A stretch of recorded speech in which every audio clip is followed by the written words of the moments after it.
పేరుకు చిన్న సినిమాగా మొదలైన ఇప్పుడు పాన్ ఇండియా లెవెల్లో భారీ స్థాయిలో విడుదలవుతోంది హనుమాన్.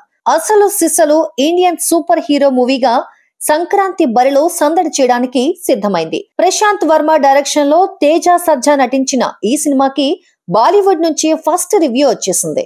బాలీవుడ్ ఫిలిం క్రిటిక్ తరణ్ ఆదర్శ్ హనుమాన్ సినిమాకి ఫ్యాసినేటింగ్ అంటూ వన్ వర్డ్ రివ్యూ అందించాడు. ఈ చిత్రానికి 3.5 స్టార్ల రేటింగ్ ఇచ్చాడు తరుణ్. డైరెక్టర్ ప్రశాంత్ వర్మ దర్శకత్వ ప్రతిభకు అద్దం పట్టేలా హనుమాన్ ఉందని, డ్రామా, ఎమోషన్స్, విఎఫ్ఎక్స్, మైథాలజీ అన్నీ కలగలిసిన హనుమాన్ అద్భుతంగా ఉందంటూ ప్రశంసలు కురిపించాడు తరుణ్ ఆదర్శ్.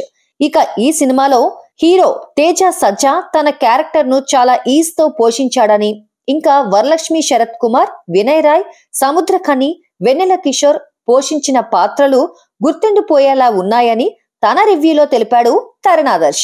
ఈ సినిమాలో ప్రత్యేకంగా విఎఫ్ఎక్స్ కీలక పాత్ర పోషించాయని, హిందీ డబ్బింగ్ బాగుందని, అయితే హనుమాన్ ఫస్ట్ హాఫ్ కాస్త డ్రాగ్ చేసినట్టు అనిపించిందని తెలిపాడు.